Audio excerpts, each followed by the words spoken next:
fixed. One of the lawmakers trying to tackle the Tarantino is Democratic Senator Tom Udall of New Mexico. He serves on the Rules and Administration Committee, among other committees. Thank you very much for joining us tonight, sir. Rachel, great to be with you. That's a pretty sorry example that you gave there of what's happened with the 290 bills, and I've got a proposal that I think is going to get to the heart of it and try to fix that. Well, for those who don't know the details of your plan, how do you specifically hope to fix this problem?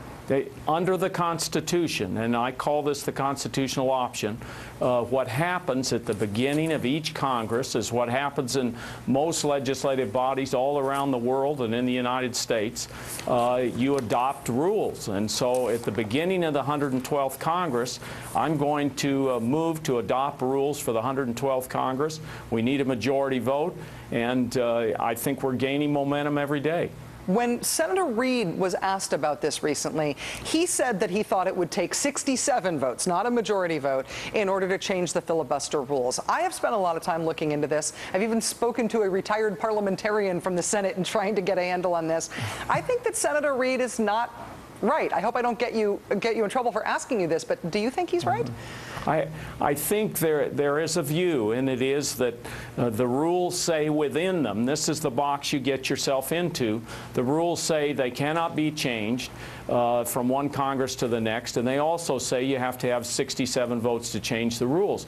Well, there's nothing about that in the United States Constitution. The Constitution merely says at Article 1, Section 5, that each House, meaning the Senate, is able to determine the rules of its proceedings. And it also says something that's very interesting, that it takes a quorum to do business. So you're talking a majority of senators to do business. So I think under the Constitution, we are able to adopt rules at the beginning of the 112th Congress. And many of the proposals that are out there are good proposals.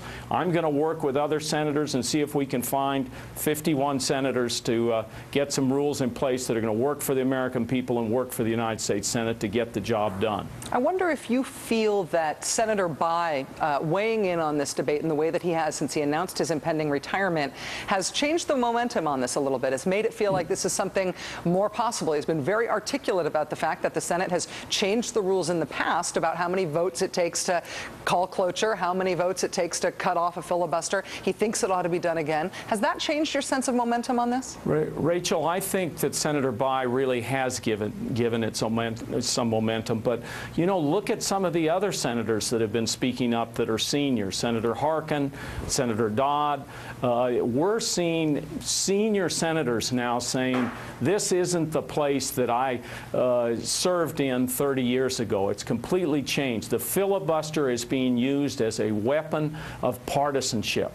And so we've got to focus on how to change it. And Senator Bayh has put some very good proposals on the table. One of them that I think is marvelous is the idea that you really have to stand up and filibuster. I mean, imagine that.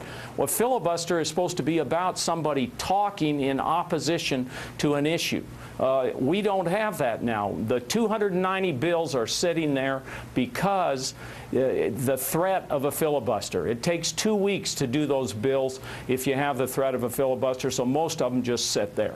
And that's a real shame, I think, for the American people. Senator Udall, I would tell you that as we have been polling individual senators on whether or not they'd be willing in concept to consider a reform of the filibuster, a lot of them are telling us they believe it's being abused, they think it's a problem, but they're shy about the prospect of changing the rules. Are you individually lobbying your colleagues on this? Do you sense that they are willing to at least engage in conversation about how to stop this abuse of the filibuster now? Rachel, absolutely. We're gaining momentum every day.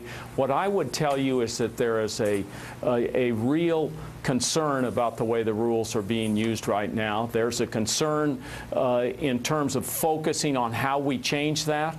And what we need the American people do is to speak out. You need to contact your senators and say, get down to business, get something done here, deal with those 290 bills that the House of Representatives has sent over.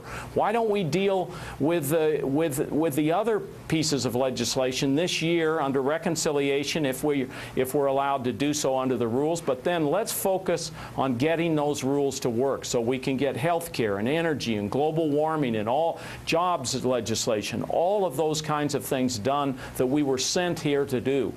New Mexico Senator Tom Udall, thank you very much for your time and your clarity on this. It's great to have you on the show. Thank you, sir. Thanks, Rachel.